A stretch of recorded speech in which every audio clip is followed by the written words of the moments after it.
Welcome to the Shamrock Sports Talk Show with your hosts, Igor Mitic from Serbia, Europe, and Andy Vernon from Concord, New Hampshire.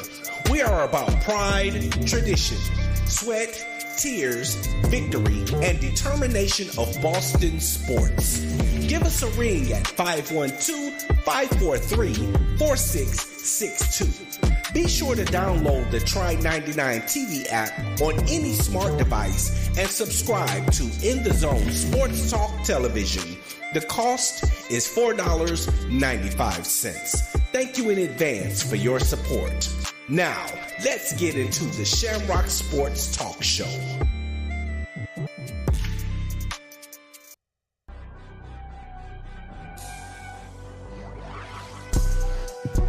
Hello, and thank you for tuning into the In the Zone Sports Talk Show Network, LLC, where you can find the best in sports talk television and radio shows.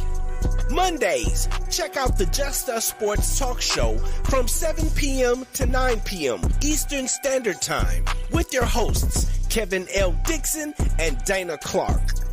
Then Tuesday, we have the Stars Talking Cowboys Sports Show from 7 p.m. to 9 p.m. Eastern with your hosts, Sean Fox, K Boogie, and Cowboys Nikki.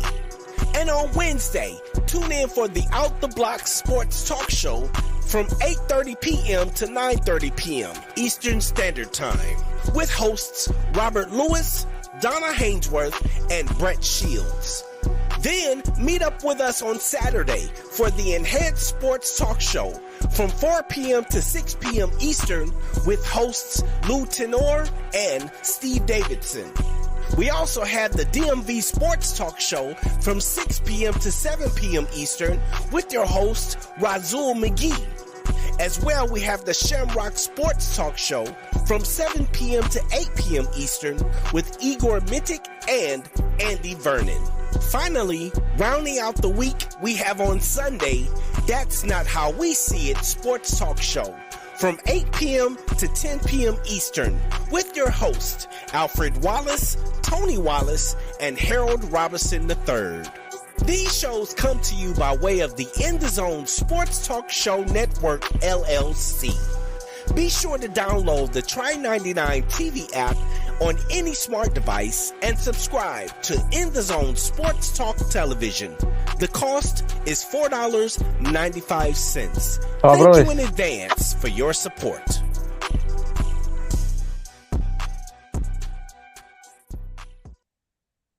Ladies and gentlemen, welcome to another edition of Shamrock Sports Talk Show. This is Season 1, Episode 31. Grant Williams traded to Dallas for picks and cash considerations. The trade to offload money only and accumulate assets for Boston.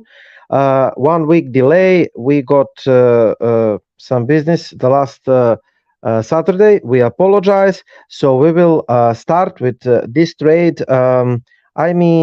Personally, Andy expected Williams to be traded. I said in episode number 30th, but I didn't expect the Celtics to just gift Grant Williams to Dallas, literally. I expected Williams to be traded for something real.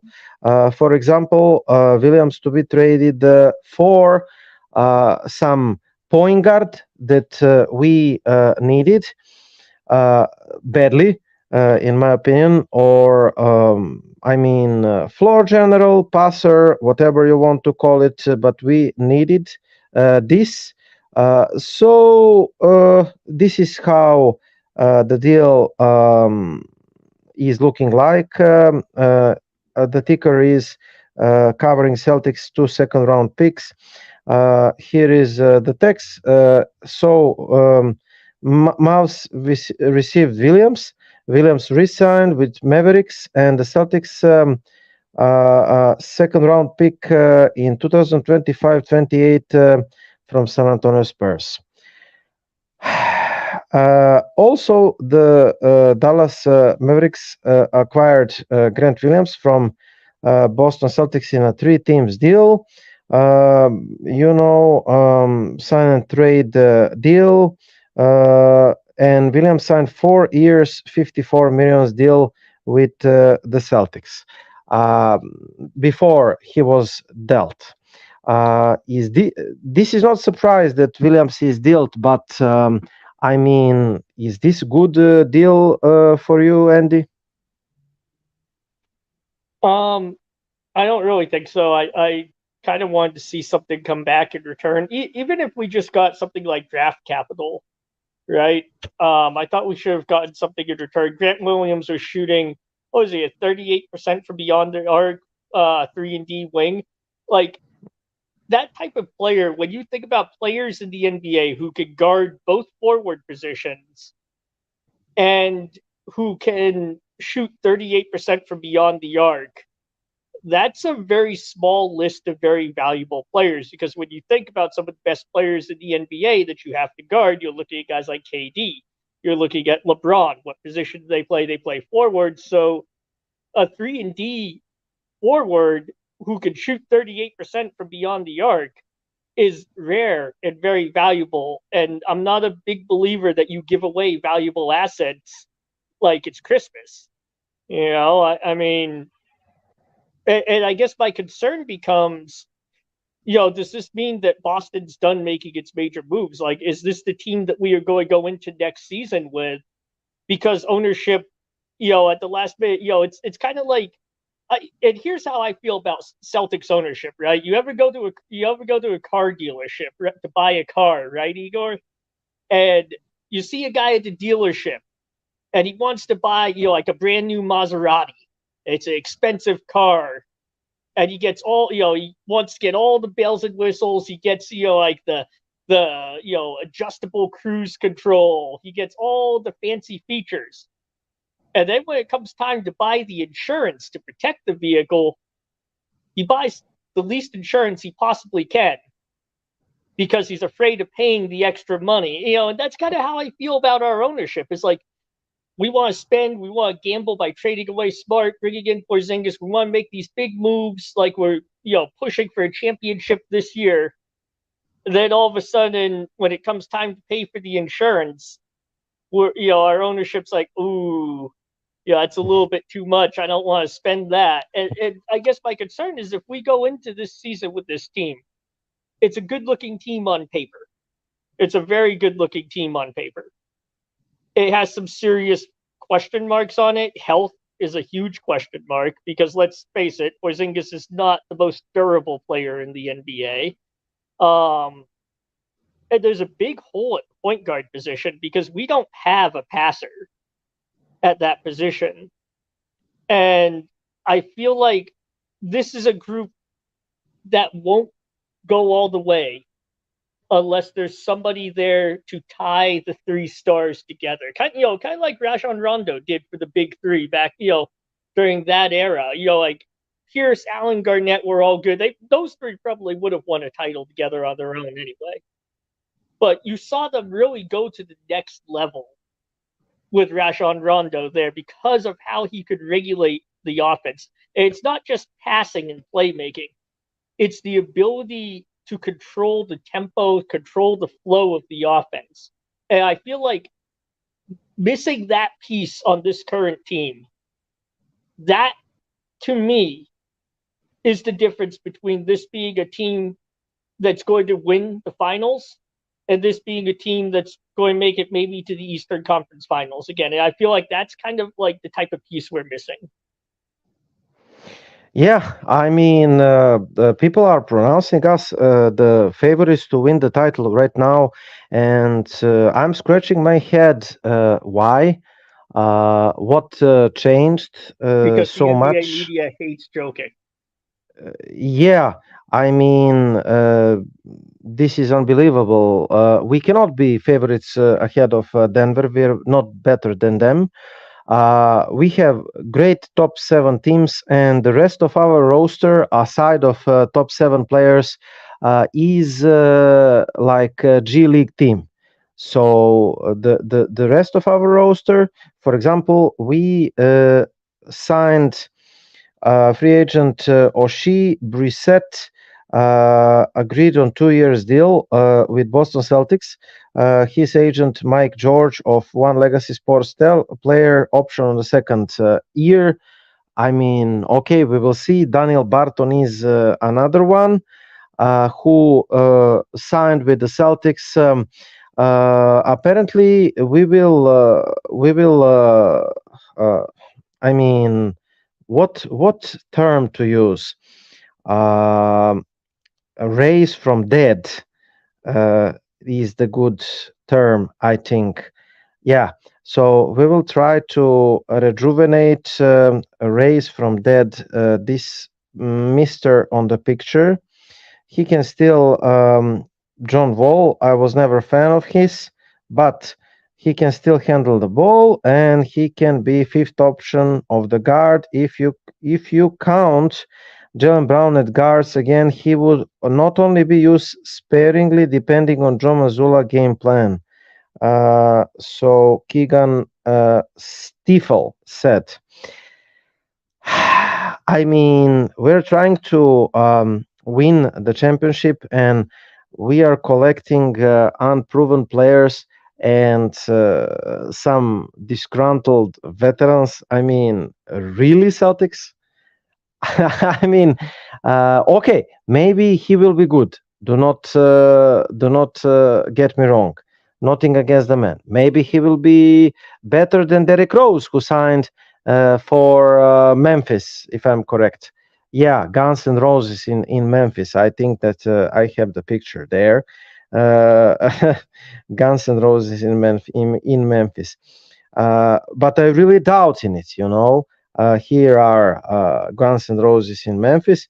So what are we doing? We must fulfill, I said, at least 3 players. You mentioned one. I will mention forward behind.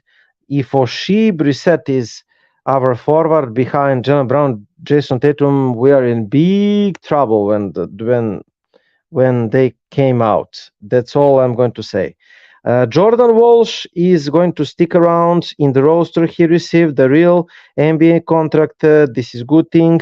The man showed that he can play, but he's still a rookie, okay? I mean, we have top 7 players. You mentioned that we have a lot of health problems, and if we can get through the season with these 7 players healthy, I think we will be okay. But I never heard of something like this kind of teams to be successful. You need the season is long, and you need 15 man roster at least to get through the season. Okay, let's discuss more. Williams and the Mavs agreed. Like you said, this team may make it to the Eastern Conference Finals, but I would not be surprised if Miami Heat and Milwaukee Bucks are Eastern Conference Finals the next year. Okay. I would not be surprised if the Celtics are not there. If this roster stays, Williams and the Mavs agreed to the 4-year, $54 million. A part of the deal in exchange for matching the Mavericks' offer on the restricted free agency. The Celtics got second-round picks in 2024-28 and a second-round pick swap in 2025. So, Andy, we are at the position where the teams are trading second-round pick swap. Second-round pick swap. Can you believe it? This is the beauty of the new CBA. The Spurs took the remaining year of Reggie Bullock's contract, managed to coax the first-round pick swap in 2030. And let's look closer. Brad Stevens continued to vacuum out second-round assets. The Celtics now possessing second-round draft picture. 2024, our own first. 2024 first via Warriors, top 4 protected. 2024 second, Spurs, top 55 protected. unlikely to convey. 2024 second rounder from Dallas. 2025 first rounder own, 2025 second rounder own, 2025 second rounder most favorable from Pistons, Warriors, and Wizards. 2025 second rounder most favorable with Dallas. 2026 first rounder our own. 2026 second rounder most favorable from Timberwolves, Pelicans, Knicks, Trailblazers. 2027 first our own. 2027 second rounder from the Hawks, 2028 first round, least favorable from the Spurs, top one protected, 2028 second rounder from the Mavericks, 2029 first rounder own, 2029 second rounder, our own, 2030 first rounder, our own, and 2030 our own. The new selection all came from the Mavericks in 2024 and 2028, as well as the pick swap in 2025. So second round picks on their own aren't likely to land franchise-changing talent, but nice point to sweeten any trade can be packaged to move up and down to the draft. The pick in 2028 is part of it because the Celtics were without second rounder in 2028. Now they have at least one selection every year until 2030, which is good. Meanwhile, the Celtics have 7 picks likely to convey in the first round and second round picks over the next 2 years. That ensures they can keep up bringing in the prospects on affordable rookie deals while using picks in trades. If the Celtics likely like a player in the late lottery 2024, they might be able to combine the first rounders to get there and still have second round flexibility. If the star becomes available, the Celtics could trade a package featuring the 3 first round picks between 2024-26 and not be in the violation of the Stephanie rule, all while maintaining a healthy presence in the second round. The new CBA increases the value of second round bargaining contracts, and the Steelers just acquired the 3 new bites at the apple. The Celtics didn't get a player in exchange for Williams, which is an issue, but they did continue to build versatile pathway forward at a time when being nimble might be crucial. Okay, I will stop there. All of this is nice. Loads of picks prepared if we make a trade. If we do not make a trade, I do not like the situation, because what are we going to do with all these picks? Are we going to draft? I don't know. The first rounder and second, the second round. We're going to stock the main red clause is what we're going to do. Or we're going to draft and stash the guys like Jan Madar and Begarin and the guys. And what are we going to do? If we are going to use the picks for the great players that are going to help us, I said in the previous show number 30th, free agency, you cannot land the point guard that we need. The point guard dire need. Okay, so only way is via trade. Who to trade? I suppose Williams, because they will not keep 70 millions in the front court. I guess good. But if you trade Williams, you're trading him for backup point guard, for Fultz, for anyone that can play. Okay, you are not trading Williams for chips, potatoes, and fresh meat in the 2030th year. You know? Well, yeah. I don't get it. He's the good player. He's a rotational player at the championship team. Right? Yeah, and so I think with Grant Williams, I wouldn't be surprised if he starts a lot of games in Dallas. Because who is Dallas going to have start in front of him when you think about it? It really a good shooting 3-and-D wing is like a perfect fit next to Luka and Kyrie. So I wouldn't be surprised if he plays quite a few gets quite a few starts. Here is Dallas. So Zach Lowe said Mavs are having very nice off season. So please continue. You saw, if I'm correct, Luka, Kyrie, Steph Curry, Grant Williams, and I will search for these two. Cannot get it from the head. Number 1 and number 21. Which players are these? But anyway, they had a solid off season. Yeah, although I think their defenses, I think Grant Williams will see a lot of time because he can play defense. Because if you look at that group, Steph Curry, Luka, and Kyrie combined for like a small speed bump on defense. And, especially if they play Kyrie and not Steph, I'm sorry, Steph Curry, Jesus. Seth Curry. Yeah, but both of those guys are kind of smaller guards. I mean, I guess you could bump Luka to play small forward, but I mean, Luka doesn't defend guards well. I don't see him defending forwards very well. So it'll be interesting to see how Dallas pans out. For Boston, I mean, I guess the thing for me is, like, we're really very short-handed. Like, when you think about it, like all these second-round picks that we get, it's all well and good. I get it. Like, the CBA did make the second-round pick more valuable because it gives you more contract flexibility, which is all theoretically very good. But your chances of actually getting a quality NBA player who's going to see more than like 5 to 10 minutes of court action per game, your chances of finding that in the second round are very, very small. So yes, you get a great deal of cap flexibility for guys who basically are going to warm your bench. And is that really that useful for a team? I would say it's not really. It's like, trying to think, it's like somebody giving you a great deal on garbage. Like, yeah, you could get this garbage really, really cheap, but it's still garbage. It's still just going to sit there and stink for you. And I guess to me, that's the issue with the second round picks is every now and then you get lucky with one. You get somebody like a Draymond Green or something like that, but it doesn't happen very often. The vast majority of guys who will never play in the NBA.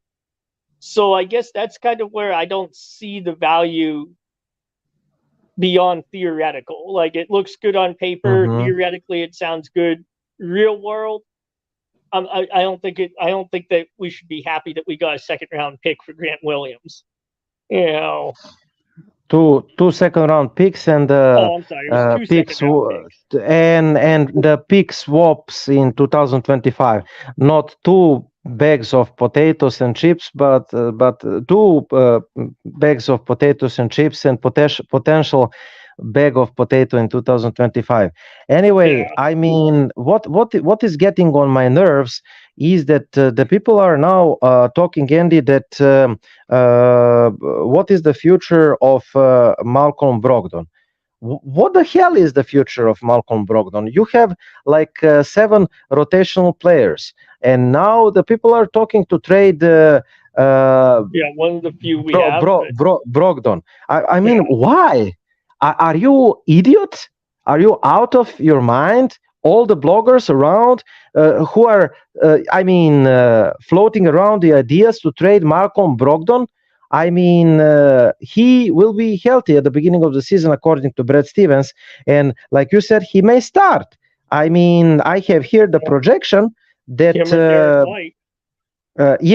I mean, here is potential lineup, for example, one of potential lineups that I think will start the games, but it doesn't necessarily means that White will start, because what Malcolm Brogdon has over Derek White is the heights.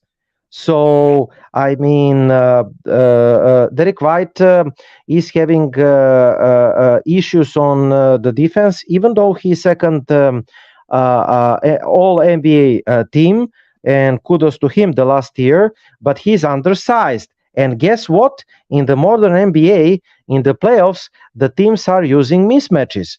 And somebody like Peyton Pritchard and Derek White, they got attacked on the defensive end over and over again. And if other teams are scoring over Derek White or Peyton Pritchard, then he becomes unplayable at the playoffs. It doesn't mean so much for Derek White. He is playable even as a starter or the sixth man from the bench, but that applies to Peyton Pritchard. I don't think that he will have the bigger role. Maybe he will rotate in the regular season, but he will disappear when the playoff comes. But what I'm trying to say is that Malcolm Brogdon is more experienced than Derek White. He's tall, he can defend, he can good on-court vision. His issue is health. And Malcolm Brogdon can actually start with this group. And the people are talking to trade Malcolm Brogdon. Instead of talking how to get the third guard there, the real point guard, they're talking how to trade one of top 7 players. That kind of stuff is stunning me, so as the other stuff, Andy, like they're mentioning how to trade for Pascal Siakam. How many times did we... the Celtics can be involved in Pascal Siakam trade, but not to get Pascal Siakam, but to try to facilitate Pascal Siakam to the third team with our loads bunch of picks, potatoes, to facilitate that kind of trade. Maybe to get the rotational players in that potential Siakam trade to the third team, to Chicago, to whatever team they want to trade him. But how in the world are you expecting we are like 7 or 8 millions below the second apron? And let's just, I uploaded this. Do Boston Celtics fans and bloggers read the CBA? Do they know what is our pick situation? Let me just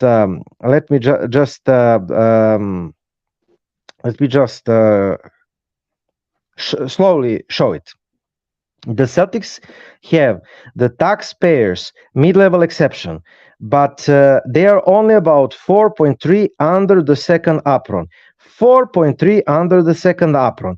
And that doesn't mean that you can use it because you are over the first apron. This is tax money.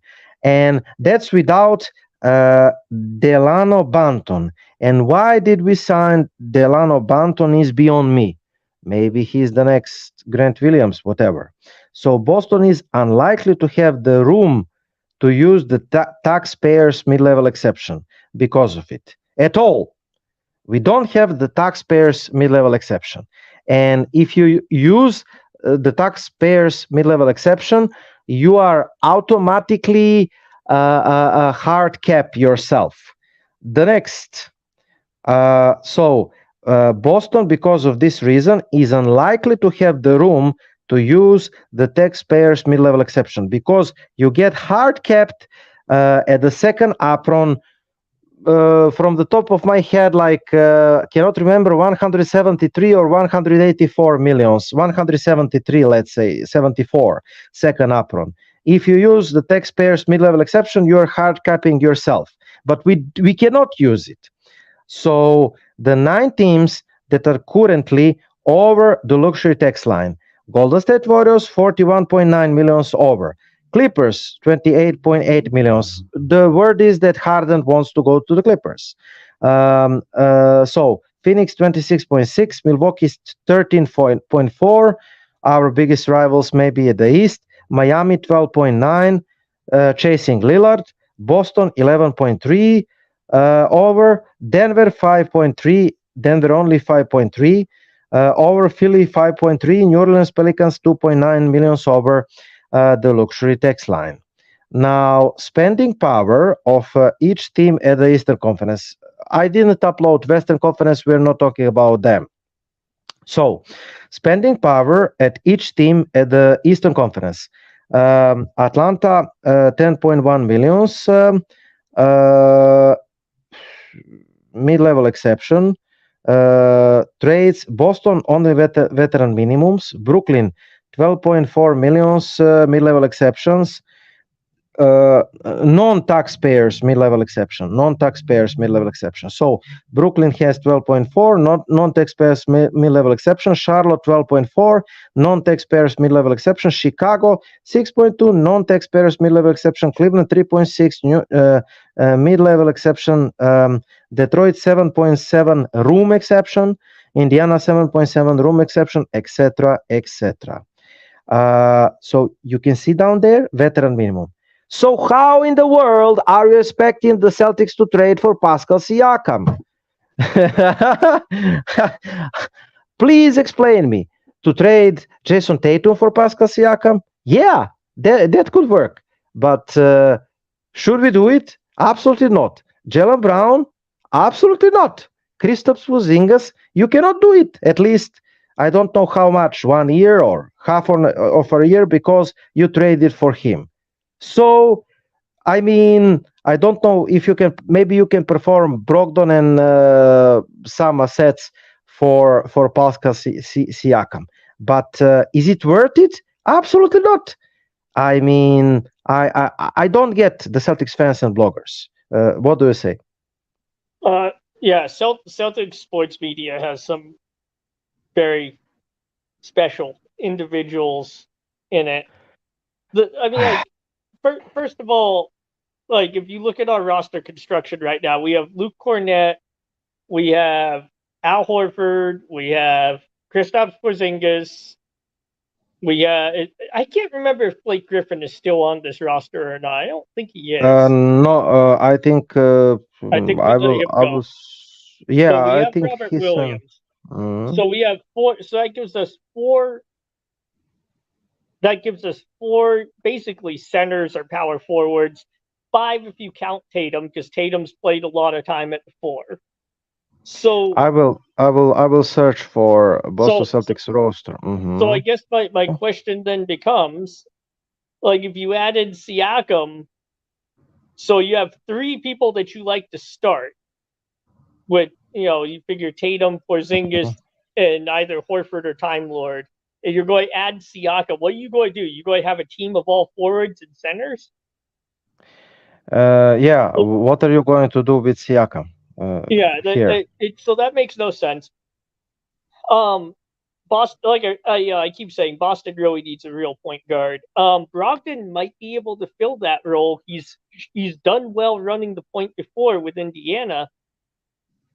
The problem with here is the roster. Here is the roster. Okay, so Oshie Brissett, small forward, 25 years, 6'7", 210 libras. Malcolm Brogdon, guard, point guard, 30 years, 6'4", 230 libras.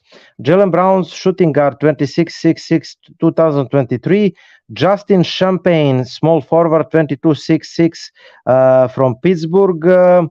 Then J.D. Davison, I think he's two-way deal. Small shooting guard, 26'1", Alabama. Blake Griffin is there. He's power forward, center, 6'9", so we do still have Blake Griffin. Okay. Yeah. That's what I was 6'9". Okay. So we have from 6 ESPN. players that play at the power forward center position. Yeah. The 250 libras, Sam Hussier, small forward, 25, 6'7", Al Horford, 37, 6'9", center, Luke Cornett, 28, 7'3", 250 libras, Kristaps Porzingis, 27, 7'3", Peyton Pritchard, 25, 6'1", point guard, small forward, Jason Tatum, 25, 6'8", 210 libras, Jordan Walsh, guard, 6'7", Derek White, point guard, 29, 6'4", Robert Williams III, 25, 6'9". That's the roster. So you have 7 rotational players from the playoffs. These gentlemen that you can see in the picture, plus you have Malcolm Brogdon, and who is number 7? Al Horford. That's it. Yeah.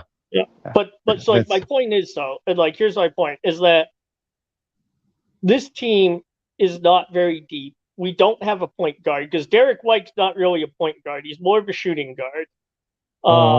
Combo guard, yeah. Maybe Brogdon can step back into the point guard role because he's done it well before in Indiana, but he's also I don't know if he's ever played more than 60 games in a season. So Who? now Who? you like Malcolm Porzingis? Brogdon. Malcolm Brogdon. I must check it. I must check I it. don't But think please I'm continue. not sure if he has. If he has, it wasn't much over 60. I mean, like the exact number is really immaterial. The fact is that Brogdon can't make it through a season healthy, let alone a postseason healthy. So now you're going Okay. to be reliant on a point guard who gets injured basically every single season, right? Okay. And then you're also going to be reliant on two bigs, Porzingis and Robert Williams, who almost always get injured at some point in time during the season, and a guy who's my age, 37-year-old Al Horford. So when you look at this team and you talk about like those 7 rotational players, well, they'll go 4 of your rotational players. Out of 7, you can't count on. Here is Malcolm Brogdon situation. So the last season, 2022-23, he played 67 games. Okay, so he did play quite a few last. Okay, so maybe that's 2021-22. He played 36 games. 2020-21, 56 games. 2019-20, 54 games. 2018-19, 64 games. 2017-18, 48 games. He was the healthiest 2016-17 in Milwaukee, where he played 75 games. Yeah, the last season, he played 67 games for us. So if you look at that, Igor, the only times he's played over 60 games is when he's been in a bench role. He's never been able to start more than 60 games in a season because of durability. So once again, we go back and we look at the picture here, and we figured there's 7 rotational players. Well, out of those 7, Porzingis, Robert Williams, and Malcolm Brogdon all have injury histories that make them unreliable. You could almost bet that at least one of them will not be playing going into the playoffs. Like that would be a pretty safe bet. And then you have Al Horford, who can't really we can't keep relying on a 37-year-old guy for starter minutes. That's not going to work. He's going to die before the playoffs. Yeah, he's going to die before the playoffs. So this is the problem: is once again, it's not a deep team, and after those guys are gone, what do we have left on the roster? And I understand the second apron has made things a lot harder. The penalties are severe. The teams that want to win now have blown past the second apron. You look at teams like the Phoenix Suns, blew past it to get a team that they think could win the playoffs. Absolutely. Golden State Warriors blew past the second apron. For CP3 of all things, right? Absolutely. And then Miami, who's arguably our biggest rival in the East. I think Miami actually is a tougher matchup for us than Milwaukee. Well, if they got Lillard, I can agree. If they got Lillard, this is the thing. The thing is, though, is every time we play Miami, they play us tougher than Milwaukee does. Definitely. I feel more comfortable. Boston has a better record beating the Bucks than we do beating the Heat. Then with Miami, that's right. But what do you say about Paul Pierce? Why he's saying this? That don't make you a contender when you get to the finals. And he's talking about Miami getting Lillard. He's down to this idea. Why he has the Lillard hate? I mean, I'm totally ignorant towards Lillard, but what does he know that we don't? Maybe Lillard is locker room cancer.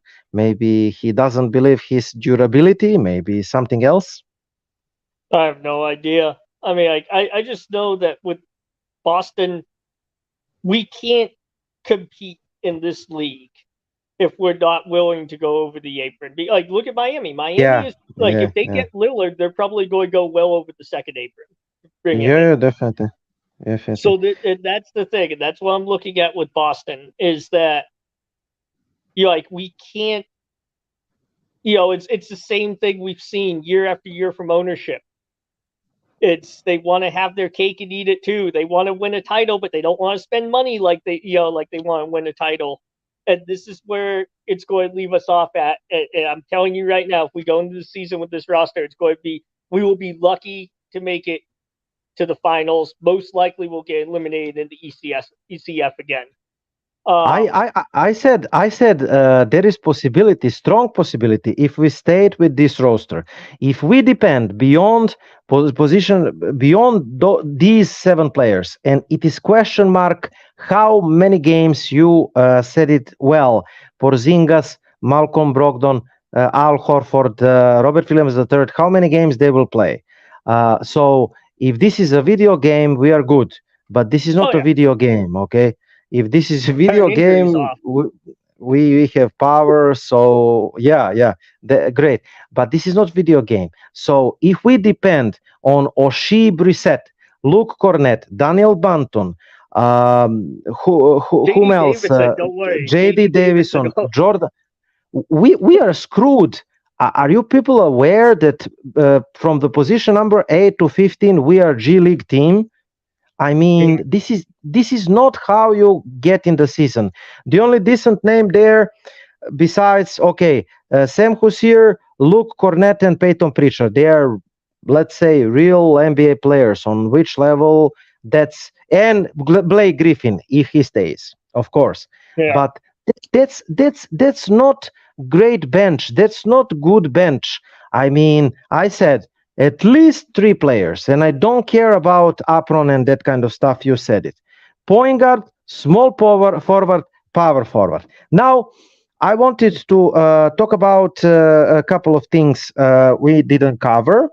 Porzingis got extension, which is good thing, right? Because if you trade for a player, you want the player star or not star player to be at your team as long as it is possible. So Kristaps Porzingis 2-year extension with the Celtics is fully guaranteed for $60 million with no option. A league source told Spotiak 2024-25 $29.3 million, 2025-26 $30.7 million. So this is good from several reasons. Jason Tatum will sign Supermax. I don't have any doubts. At least I'm hoping. Maybe something will change, but he will stay in Boston for a long time. I think a lifetime, I hope. You have at least another player which will stay until the end of 2026 year, out of top 3, right? Right now, we do not know, is Jaylen Brown going to stay? For sure. We hope that he will stay, but the contract negotiations are prolonged because he's going to Europe for some reasons. He's part of the players committee, players association. He's vice president or something, and he's going to Europe for some reason, Jaylen Brown. So negotiations stopped for Supermax. All I can say about Jaylen Brown, do not try to lowball the man. Pay the man. Pay the man and give the man his money. Because one of the 2 reasons why Boston Celtics are so good, 1 finals, Eastern Conference Finals, last 2 years, or if you want to say 4 Eastern Conference Finals in the last 5 or 6 years, the 2 reasons are Jason Tatum, Jaylen Brown. We can discuss, can they play together? Can they play better? But if you lose Jaylen Brown, all this talk is useless. This year or the next year. You can try to negotiate low ball Jason Tatum maybe, and he will not accept it, of course. But Jaylen Brown, I feel, is more sensitive if you try to trick him. So if he feels that Boston Celtics is not committed to him, that we want to trick him, I feel that he might leave us. And I don't want him to leave us. I still think that he will resign, but I really do not know why negotiations stacked. Maybe this is the fifth year. Maybe this is control of the fifth year. Maybe the incentives. Maybe they said, okay, we will give you your money, but the 30 millions incentives. If you play 65 games, if you make all NBA team, maybe they say you are not perennial all NBA player. Maybe they are giving him some conditions for the money. Maybe this is the stacking problem. I don't know. I'm just guessing. But all I'm going to say is give the man his money. And because of uncertainty, Porzingis resigning is a good thing for Boston. Don't you agree? Yeah, I do. I mean, I think Jaylen Brown. I mean, like Jaylen Brown's a tough one because, with his contract, I mean, like I'm not too concerned about him not coming back to Boston for the simple fact that there's been no hint of a rumor tying him to another team. And for a player that good, if he was even thinking of not coming back, there would be some sort of rumors about Atlanta, but they were not reliable. His the only reason they say hometown, Atlanta is because whatever. he's from Atlanta originally. From Atlanta, yeah. That's right. So the thing with Jaylen Brown, where I think there's the holdup, if Boston gives him the maximum that he's eligible for, it would be, I think, 5 years and just over $300 million. That would be, I believe, one of the top three, if not the biggest contracts in the NBA, period. And you're talking about giving a contract that size, and I love Jaylen Brown. He's one of my favorite. He's pretty much one of my favorite players on that team. He is my favorite now that Smart's gone. But the thing is, it's hard to justify giving the biggest contract in the NBA to a guy who's appeared in like 2 All-Star games in his career, something like that. So I guess to me, I understand where the Celtics are coming from. I'm not going to give them that type of a contract. At the same time, though, I get where Jaylen Brown's coming from. If you could be the highest paid player in the NBA, that's pretty much what I would be holding out for. I think they'll find some middle ground. I really do. I don't think either side really wants to walk away from the other. I think Boston's willing to pay him enough to keep him. I just don't think they're going to give him. I think the sticking point is that Boston isn't going to give him everything he's entitled to. And frankly, I don't blame the Celtics because it's hard to give somebody that much money, to make somebody the highest paid player in the league when he hasn't won a finals. He's only got 2 All-Stars. I mean, I get where the team's coming from on it. Yeah. Like I said, maybe the stacking point is, some conditions to make all NBA teams 65 games or more played during the season and something. Maybe this is the problem. But I really wish this to be over and we to move on to the next thing. And the next thing I hope is finding, like I said, the guard first and a couple of other veteran minimum guys.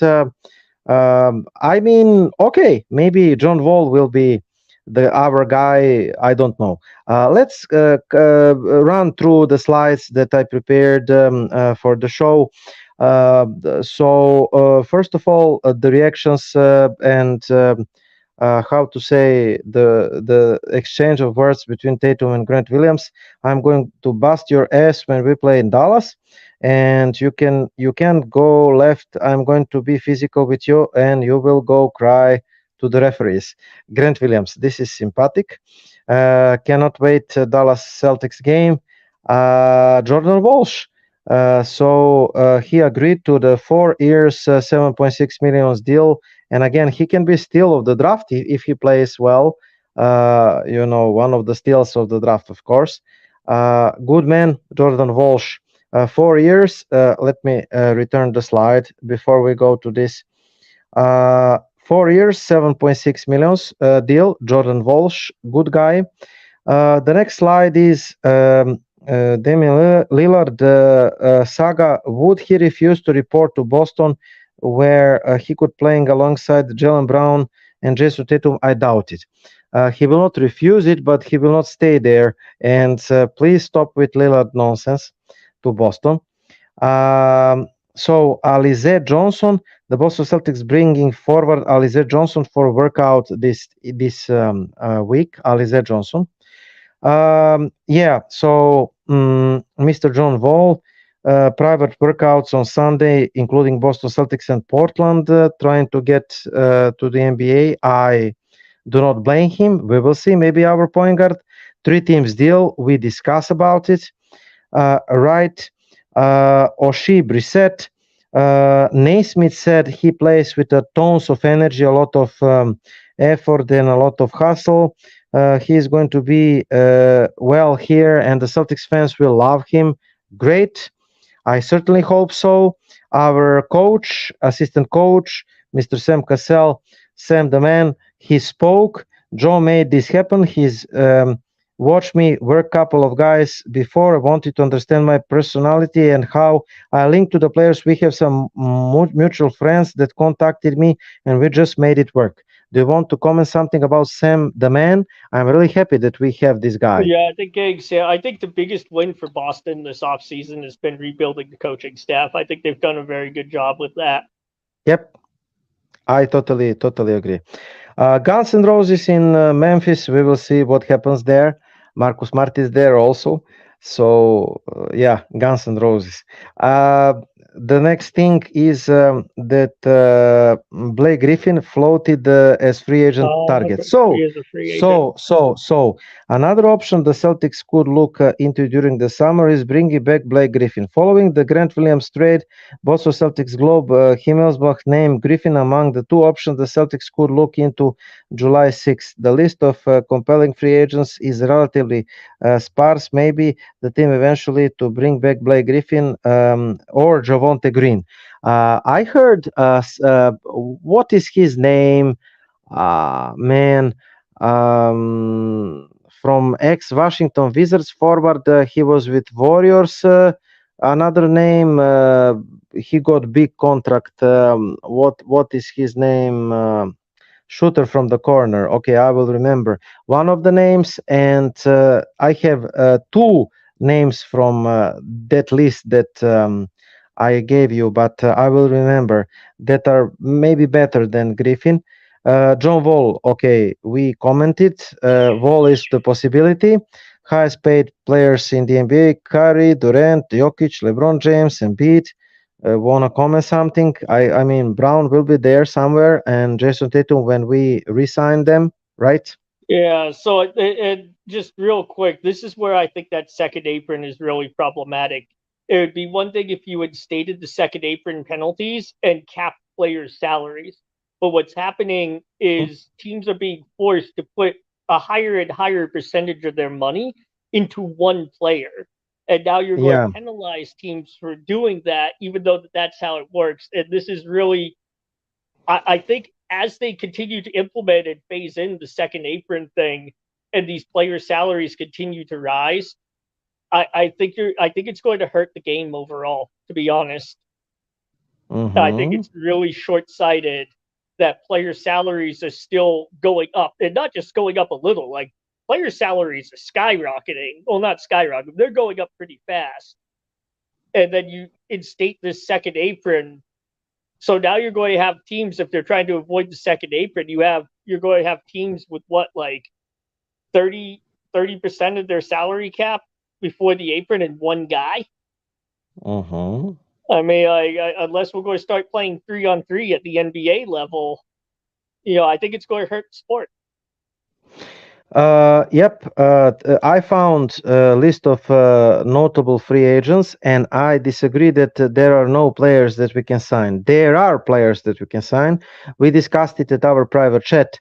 Marko Simonovic, on this list, the guy signed with my team, Red Star Belgrade, he's off the list. So Tristan Thompson is there, our ex-player. If he can still play, I don't know. JaMychal Green is there. Christian Wood is the strongest name there that can be potential replacement for Grant Williams. PJ Washington is there. Kelly Oubre is there. James Toscano Anderson is there. TJ Warren is there. So scratch Tristan Thompson, scratch Blake Griffin, Jermichael Green, Wood, PJ Washington, Kelly Oubre, Toscano Anderson, TJ Warren. What is wrong with these people? I cannot see. I will sign. Jermichael Green's a really good bench guy, veteran bench guy. Absolutely. And, Kelly Oubre, I don't know. Like Kelly Oubre. Like he's always felt like a logical fit to me for Boston. But that's just me. Yeah. And I will sign TJ Warren or Toscano Anderson before John Wall, to tell you the truth. Wood is maybe the strongest name there. PJ Washington, we will see where to sign, but here are some options. And I really hope that the Celtics will sign some of them. Kelly Oubre, PJ Washington, Wood, Toscano Anderson, TJ Warren. I was the fan of his in Indiana. He fell off the cliff because of the injuries, I think. Okay, John Wall return. Oh man, this John Wall return is something like Rocky Balboa returns. I hope that he returns in good fashion. Porzingis, we commented about it. Good thing. Jaylen Brown negotiations. So Igor, going back to the list of free agents, the other one I'd be really interested in for Boston is PJ Washington. PJ Washington, yeah, He's a 6'7" guy. He can play he can play small forward through center. Charlotte actually, absolutely. I think it was Charlotte. They used him a lot as a small ball center. Yeah. He started there. He's a decent 3-point shooter. I think he's like a 34 to 36% from beyond the arc. He's somebody that if I was Boston, that would seem like a logical fit to give us insurance at the wing and center spot. Absolutely. I mean, anyone. I separated a couple of guys that I mentioned from the list: Jermichael Green, PJ Washington, Christian Wood, Jermichael Green, PJ Washington, the big man, Kelly Oubre, TJ Warren, Toscano Anderson. They can all play. Okay, they can all play and sign somebody from them. The man. From the picture, he showed that maybe he can play. So give the man rotational minutes if it is possible during the regular season. Do not send him to Maine. Is this our conclusion, Andy? Yeah, I mean, I think that's pretty much what it's summer league, so it's always don't get I try not to get too excited for summer league, but like he's shown enough. Like, give the guy 5 to 10 minutes each night at NBA games and see what he does with them for a bit. See what he does with that time. Don't just ship him off to Maine for the season and then bring him back and wonder why he can't perform in the playoffs. Like, give the kid 5 to 10 minutes per game. Let him get adjusted to the NBA. See what he does. And maybe, if we're lucky, then towards the end of the season, he'll actually be able to contribute 10 meaningful minutes in a playoff game. And that would be huge for this team. I really like the guy. I watched the guy, and I feel that he plays hard. Very, very hard. Good working ethic. He's smart. Good working ethic. He's the dog. So he reminds me of Smart when he came to the NBA a little. Jay Scrub in the win over Lakers, so always good. By the way, we lost to the Knicks, if I'm correct, but never mind. Jay Scrub, 18 points, 6 rebounds, 4 assists, 4 3-points made. Good for him. He will find, contract somewhere. The Celtics have stack front court trio, according to Bleacher Reports. Zach Buckler, Horford, Williams, and Porzingis. Yes, they have, but all of them can be hurt 1/3 of the season, right?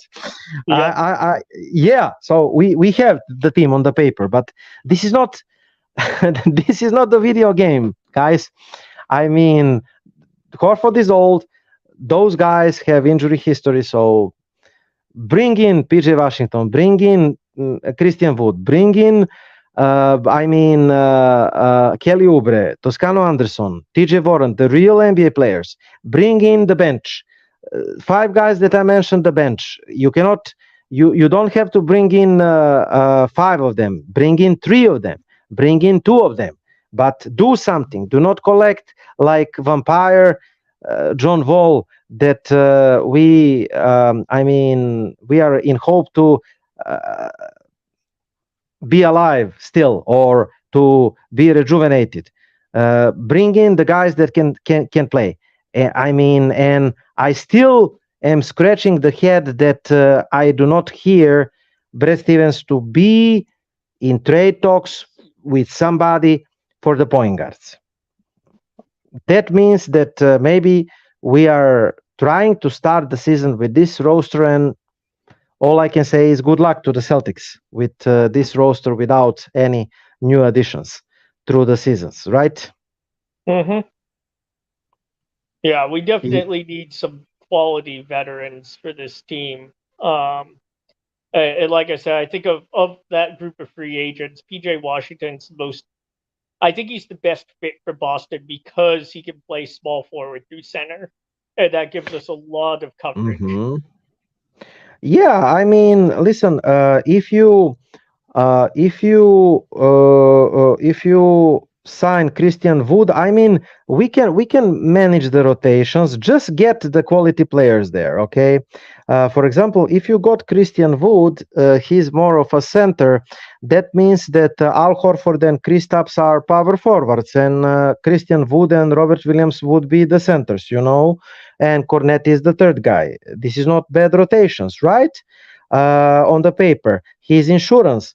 But if we don't get anybody, if we just sign Griffin, I think that we will have a lot of troubles.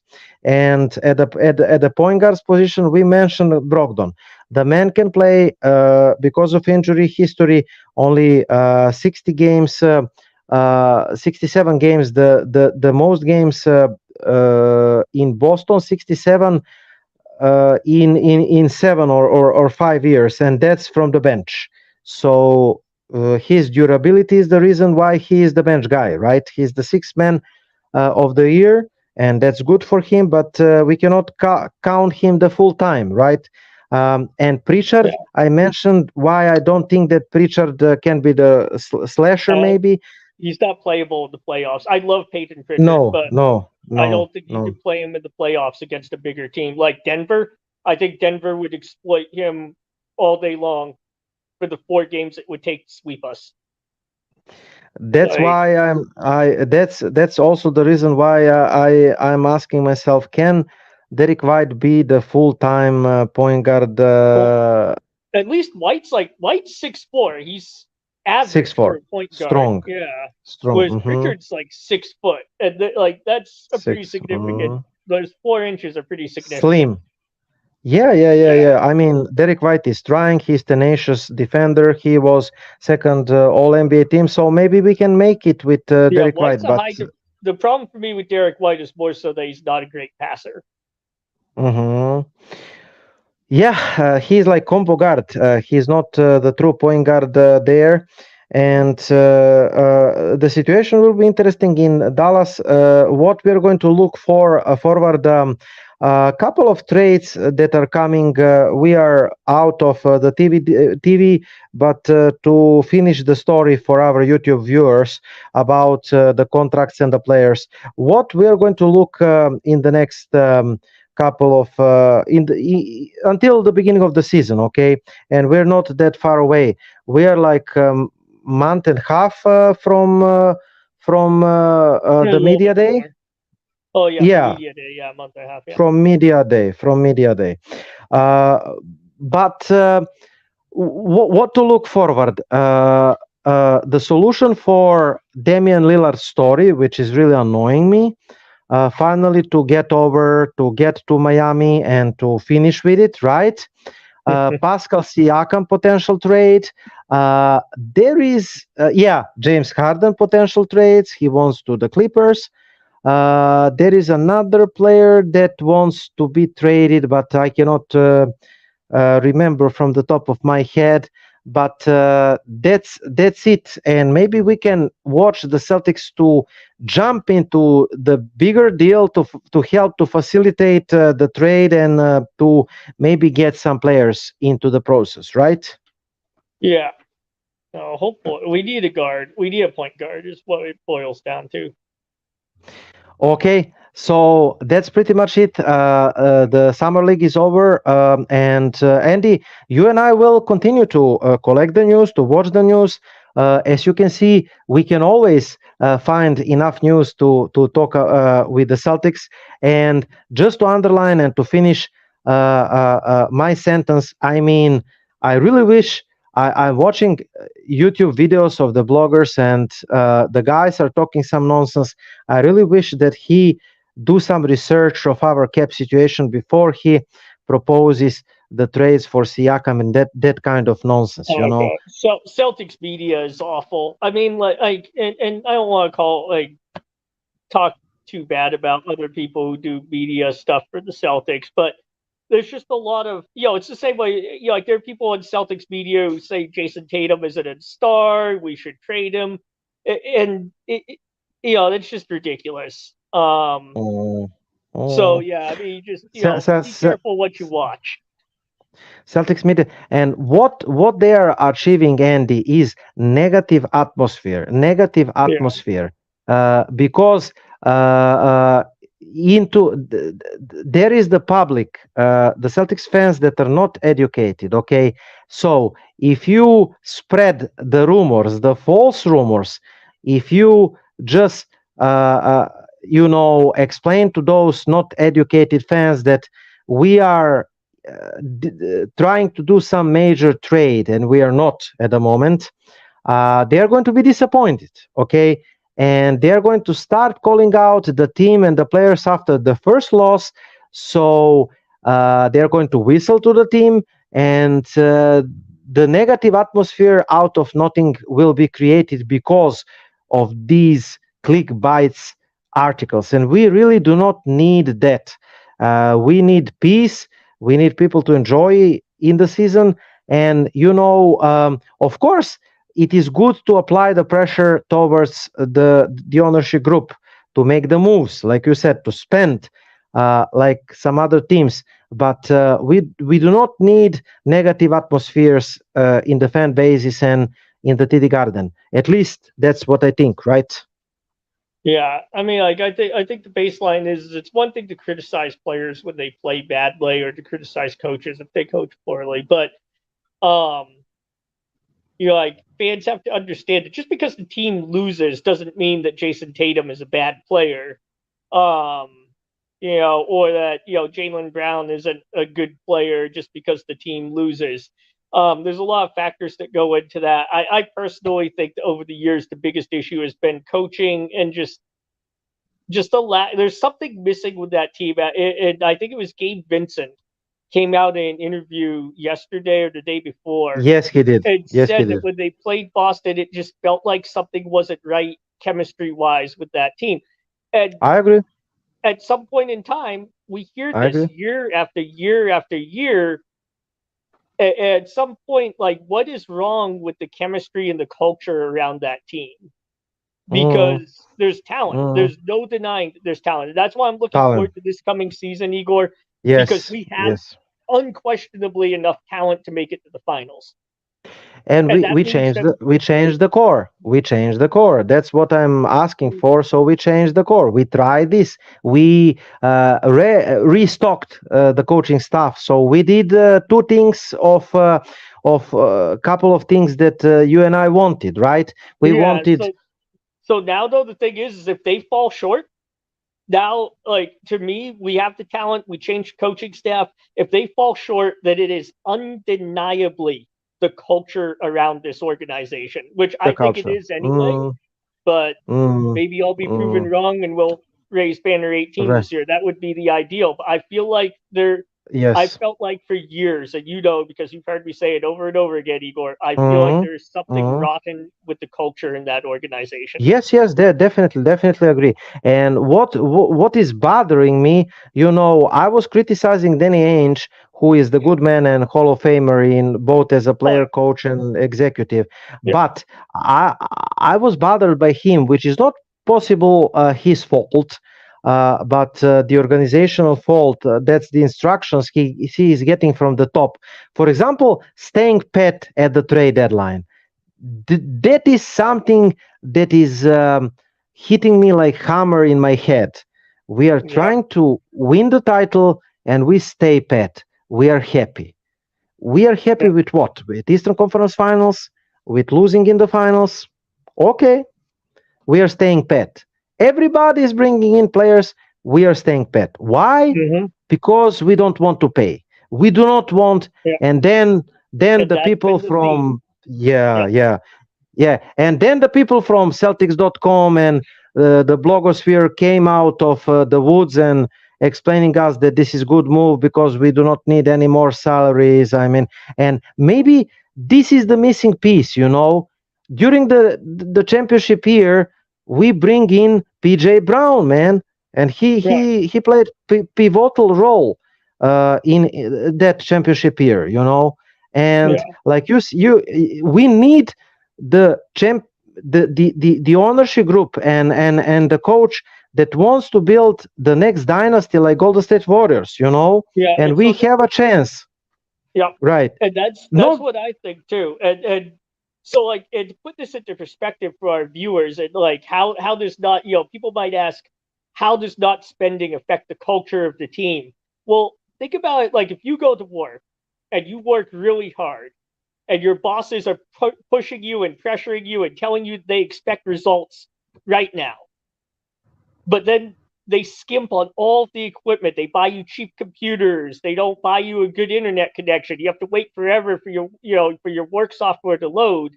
You know, what do you think morale's going to be like in that company? It's going to be pretty low. And the NBA is a job. It's a business. It's the same thing. If your ownership is telling, oh, well, we expect you to win this year, you know, you have one of the owners, was it Tags maybe, yelled at the team during the Heat series. Well, you have a lot of pressure. People up top telling you that you have to produce results, but then they're refusing to spend the money to get the pieces that you need to really get those results. Because, like I said, if you look at the teams that are in win now mode, they're almost all over the second apron now. And so, to me, you know, and that's how that affects the culture and the morale, because people don't like feeling like they're unrealistic expectations or feeling like they're the ones that have to put in all the work and ownership's just sitting there yelling at them. You know? Yeah, so they are not providing all necessary conditions around the players and the team in order the players to maximize their talent. So every single year, our roster, our players, our core is not able to maximize their talent because of non-basketball reasons. That is the problem. Every single year we fell short because of non-basketball years. And the people are saying, oh, we didn't have luck, we didn't have this, we didn't have that. This is not the case. You see, the basketball, I learned, is complex sport. It is like, it has many layers. It is starting from the top, from the ownership group, but the fans are involved, the culture is involved, you know, the coaching staff is involved, the players are involved, the chemistry is involved, and you know, every single piece to the puzzle needs to be right there in order you to win something. For us, this is not the case. For one reason or another, this is not the case. And like you said, if we do not make it this year or in the next 3 years, when we change the culture and we get the third star, I mean, the third star, you want to call him whatever you want to call him, but he's 20 plus points per game player, legit NBA player. So when if you do not get over the hump, if he cannot help you to get over the hump right now, I don't know what can help you. Okay, I mean, right now we need rotational pieces around the starting five that I showed the picture. let's say that White is starting, Williams is starting, Porzingis and Jace. So we need more pieces around them. Okay, you fulfilled the coaching staff. This is the good thing, right? But do not lowball Jaylen Brown. Do not stop making moves because of the second apron. Do not stay the pet at the trade deadline because you do not want to cross the line. You do not want to make a trade. Do not wait the picks in 2020 30th, because in 2030th who knows what will happen with us with this ownership. Right now we may lose one of the Jays. So do not count 2030th year. And I feel like I said, the biggest problem to this ownership is Wiki saying, okay, I brought back in the championship to Boston. This is good. We are thankful to him and Paluka and the others in the ownership group. But I feel like he's satisfied with that. And I feel like the guys there in Boston, they would be happy with just one more title. And from there, they will stop spend. Even they will spend even less, Mm-hmm. We need the ownership group to have the goal to build the dynasty again, to build the Golden State Warriors dynasty type in Boston, to win multiple championships, because we have probably the best 1-2 punch in the NBA in Jaylen Brown, Jason Tatum. And I mean, it is really hard to find. And we must use this tool that we have to win the multiple championships, But and if again they say we stand pat at the trade line because we do not want to spend. If we continue to give the players because of the tax, then do not ask me or Andy why we are not winning the title. Because of this, right? Yep, that's true. And once again, you talk about the Warriors. I don't remember the last time the Golden State Warriors were under the luxury tax. Yes, of course. I mean, and that's the thing. Once again, if you want to win in the NBA, you either have to have LeBron James on your team, or you have to be willing to spend a lot of money. I mean, and because but Warriors are getting revenue, they are getting commercials, they are getting money. So I don't know, they are getting 200 millions. I'm just putting numbers out there. They are winning, they are getting sponsors, they are collecting money, 200 millions, and of course you can pay 50 millions tax line per year, right? Because you're getting money from winning. So what is the point to the ownership group? You need to spend in order to win, and you will get more money, right? Yep. And if you do not spend, you will not get money. You will just pay the tax and be the losers, right? Yeah, exactly. I mean, just put it in perspective. I mean, the Celtics are the 5th most valuable team in the NBA, behind the Bulls, Lakers, Knicks, and Warriors. So it's not like it's not like we're somebody like, I don't know, the Thunder or something like that, who can't afford to spend. Of course. So I don't know. I feel like they have to come up. They have to make the decision to spend the money. Definitely, that's been the highlight since 2013, since Paul Pierce, Kevin Garnett. The last 10 years, that's the highlight of the team. Are they willing to spend? How much they are willing to spend? They have been persuading us that they will be willing to spend when we are the true contenders, when we are good enough to spend, to invest in the team. So this team is good enough to invest, right? We are there. So what are we waiting for? 2030th? No, they need to spend now. This is as good as this team is probably going to get. Yeah, In order to maximize the talent of your core and the Jays, in order to win multiple championships, you need to spend to add more rotational pieces around them and to win. And when you win one title, you will get your money in return, and everything will start to spin in the right direction towards Boston. The free agents will come, and you will spend more money, you will get more money, and you will win more titles, like you mentioned in Golden State Warriors, right? I mean, that's it. Okay, Andy. I mean, looking forward to speak the next Saturday. I mean, this is the quiet season, but we will expand some subjects. We will find something to talk about. I mean, we didn't pay attention too much to the summer league because this is the summer league. The people like to overreact to the summer league. I don't.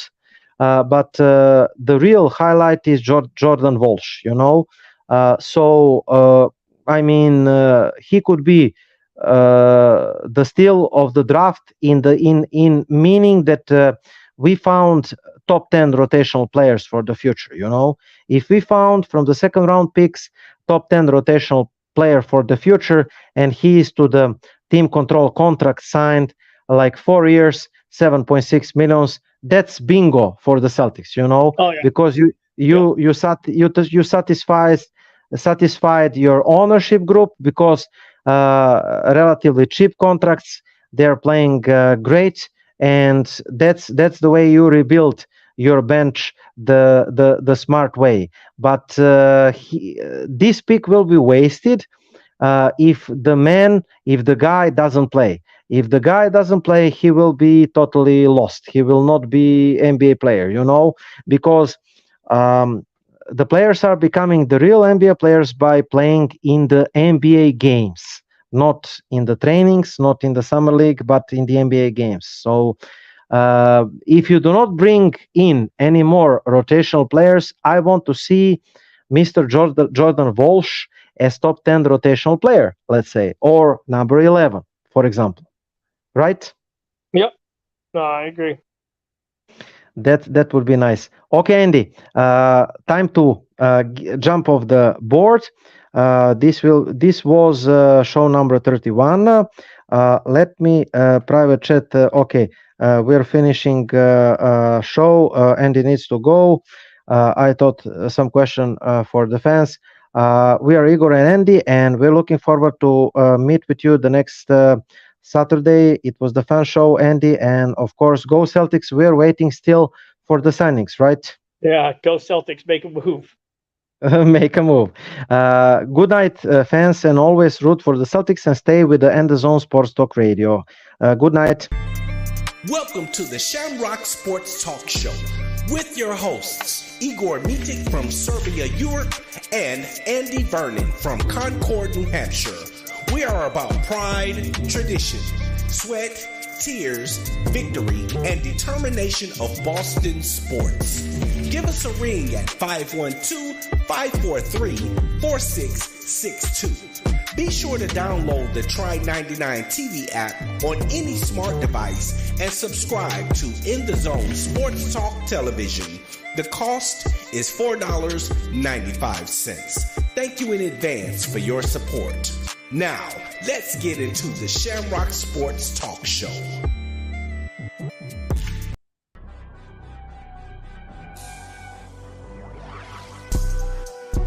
Hello, and thank you for tuning into the In the Zone Sports Talk Show Network, LLC, where you can find the best in sports talk television and radio shows. Mondays, check out the Just Us Sports Talk Show from 7 p.m. to 9 p.m. Eastern Standard Time with your hosts, Kevin L. Dixon and Dana Clark. Then Tuesday, we have the Stars Talking Cowboys Sports Show from 7 p.m. to 9 p.m. Eastern with your hosts, Sean Fox, K-Boogie, and Cowboys Nicky. And on Wednesday, tune in for the Out the Block Sports Talk Show from 8:30 p.m. to 9:30 p.m. Eastern Standard Time with hosts Robert Lewis, Donna Hainsworth, and Brett Shields. Then meet up with us on Saturday for the Enhanced Sports Talk Show from 4 p.m. to 6 p.m. Eastern with hosts Lou Tenor and Steve Davidson. We also have the DMV Sports Talk Show from 6 p.m. to 7 p.m. Eastern with your host Razul McGee. As well, we have the Shamrock Sports Talk Show from 7 p.m. to 8 p.m. Eastern with Igor Mitic and Andy Vernon. Finally, rounding out the week, we have on Sunday, That's Not How We See It Sports Talk Show from 8 p.m. to 10 p.m. Eastern with your host, Alfred Wallace, Tony Wallace, and Harold Robertson III. These shows come to you by way of the In the Zone Sports Talk Show Network, LLC. Be sure to download the Try99 TV app on any smart device and subscribe to In the Zone Sports Talk Television. The cost is $4.95. Thank you in advance for your support.